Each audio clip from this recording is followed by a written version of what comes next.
Sebenarnya kalau bilang puas pasti tidak. Tidaknya kenapa? Karena kami tidak mencari-cari kesalahan, tetapi kami mendapatkan banyak sekali masukan, bahkan informasi yang fakta. Contoh yang paling gampang lah yang viral. Terjadi di Pondok Pinang, Pinang Ranti. Iya. Itu ada kurang lebih 19 surat suara yang sudah tercoblos. Oh, Sudah tercoblos. Jadi kalau ini terjadi di satu TPS, bukan tidak mungkin terjadi di tempat lain. Apakah ini merupakan keteledoran atau direncanakan? Nah, ini yang penting. Karena suatu pidana itu harus ada unsur sengajanya. Atau sudah direncanakan jauh-jauh hari. sudah direncanakan. Atau juga, diduga seperti itu. Karena yang kami dengar banyak dari kawan-kawan juga yang kena serangan fajar dengan dimintain KTP. Diminta KTP. Nah, disitulah yang kami harus didalami. Iya. Karena hasilnya begitu masif. Iya.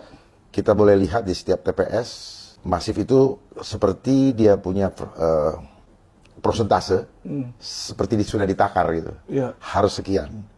Apakah ini ada berkaitan dengan juga korelasi dengan quick count yang dilakukan oleh lembaga survei, supaya angka tetapnya itu bertahan di situ, tidak ada fluktuasi naik turun dengan drastis, ya, dinamika kan. Baik. Ini kita lihat tidak ada dinamika. Baik. Hanya dalam waktu sebentar sama itu.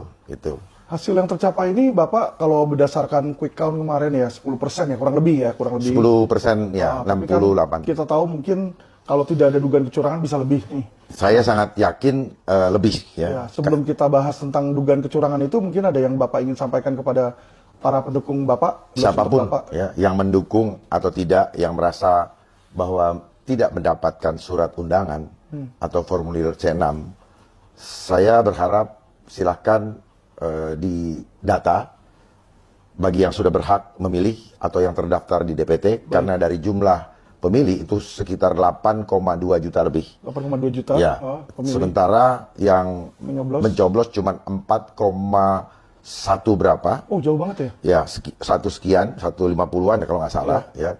Jadi yang saya hitung itu sekitar hanya 52%. Ya. Jadi yang tidak mencoblos, tidak punya kesempatan mencoblos ada 46, sekian persen. Artinya hampir setengah tidak mencoblos dengan berbagai macam alasan. Ya. Tetapi tadi pagi saya mendapatkan berita bahwa KPUD meminta maaf karena tidak banyak warga yang tidak mendapatkan surat undangan. Ya. Saya pikir KPUD tidak bisa hanya sekedar minta maaf. Betul. Karena ini menyangkut masalah hak pilih orang Ya. dan kepentingan masyarakat untuk 5 tahun mendatang. Betul. Tetapi ini harus betul-betul dicermati karena ini menyangkut masa depan rakyat. Saya hanya berpikir bagaimana masa depan rakyat tidak selalu mengeluh setiap 5 tahun, kemudian 5 tahun kemudian mengeluh lagi dengan persoalan yang bertambah. Tetapi rakyat tetap termanipulasi dengan pilihan yang mungkin oknumnya berbeda, tetapi casing atau sutradara di belakangnya sama. Nah, ini yang perlu menjadi pembelajaran buat kita semua ke depan.